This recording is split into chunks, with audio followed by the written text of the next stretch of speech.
Welcome everybody to the first video of the Making Models channel. The purpose of this channel is I am fairly new to the hobby of scale modeling, and I wanted to make a channel that kind of focuses on my own journey, new experiences, things like that. I've been doing it for about a year. I actually started out painting miniatures like Warhammer figures, but I got a model kit from Hobby Lobby for like $10 of a Warhawk, and I've always liked planes, and I just kind of fell more in love with historic models and doing that. So really, in all actuality, I've only been doing scale models for about 6 months or so. So I just kind of wanted to detail that. I really enjoy videos on YouTube of people that have extreme quality. You know, they look really well. That's ultimately what I'm working towards. But sometimes it is hard to look at your own stuff, even though it looks good in comparison. You know, it's not even in the same caliber. And that's not to take away from anything that people have done. This is just more so if you're new or younger in the hobby like me, I'm only 28, then, you know, it might be nice to know that there is a lot of people doing the hobby. Not everybody's just posting it on Instagram or YouTube with the same quality.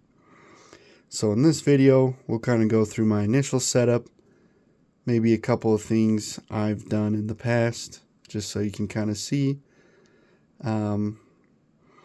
So yeah, we'll zoom out here a little bit. This is my current setup here. This is the hobby station from Hobby Zone, and then I've got my spray booth over here. I just got that off Amazon. This is basically my Fortress of Solitude down here. Like I said earlier, these are my mini paints. You know, I started out there. These Army Painter paints, I have found a little bit of use. But really these paints will probably be changing. I don't use them as much anymore. And then you got our Tamiya front and center here. I really enjoy how easy these paints airbrush. And then in the back, we've got some AK Streaking Grime White Spirits, Pale Burnt Metal, Vallejo Metal Color, some primer, and then these are actually pigment powders. And then on this side, we've got our Vallejo. These are more kind of new that I've picked up to try. Hit or miss with Vallejo. I don't know how I feel about them right now. I've heard Ammo MIG is pretty good. I'll probably give them a try. In here, I've got some inks, some Mr. Surfacer, glue, micro mask, you know, some decal solvents in there. This is pretty nice here.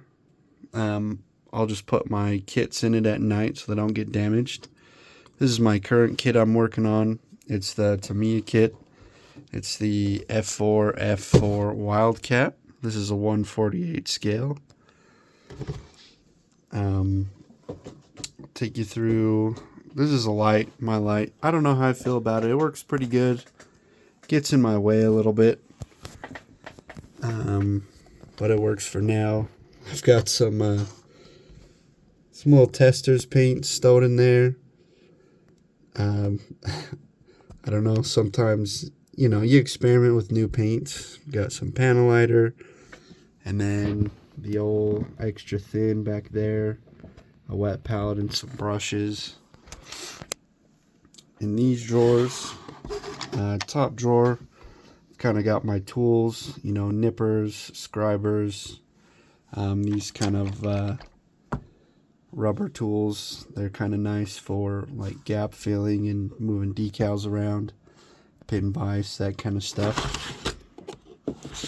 second drawer's all my sanding stuff. I do have a little Dremel tool I have found is nice sometimes when you're sanding down big seams. Plastic putty. And then bottom drawer is kind of miscellaneous. Some more gap filling stuff. This putty is nice to stick stuff to. Alligator clips, and then just some stuff for my airbrush. Some mixing balls. This little lid was a candle lid. I just washed it out, and I kind of use it as a decal tray. It actually works pretty good. This top drawer, I've got some sponges, makeup sponges, some Q-tips. I use these primarily for, weathering. Got my Tamiya tape dispensers. This is some parchment paper for my wet palette. This drawer is a little bit more miscellaneous. Actually, I use this handle still from miniature painting. This is what I was saying about the putty. So usually I'll do something like this, and then I'll stick that to it, and then I can, do some hand painting and stuff. So that still comes out, in handy. Then I've got some stencils and stuff for scribing, and then some modelers.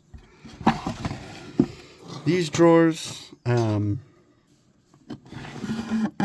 this is terrain stuff I used to use more when I did Warhammer stuff, but it does still come in handy for like basing and things like that. Same with up here. This is some actual terrain from the backyard, so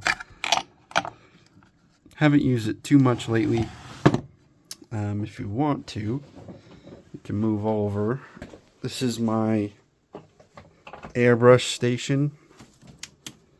This is the Master Airbrush booth. It's like $100 on Amazon. Works great. I just buy these charcoal filter pads from Home Depot and cut them up. My two airbrushes right now. I've got this Gallery GHAD 68. This is my workhorse brush. It comes with a 0.38 needle and a 0.5. I've got the 0.38 in there because I was doing some smaller kits. This is my workhorse brush. It's great. Less than $100. Highly recommend it. And then my detail brush, I actually have this little Tamiya. This is a 0.2 millimeter, and I'll do my pre-shading, camouflage little details with it. Works really good. Oop, there goes the lid. So yeah, that's basically my station. If we want the full mess over here, got our cleaners, some thinners. Basically, I just use this to clean out the brush, switching colors, and I'll dump it out in here. Q-tips, pipettes, a little bit of acetone, just for some deep cleaning. And yeah, that's basically my setup. I like to do some other videos in the future, but just to kind of introduce the channel. So yeah, hope you guys enjoy.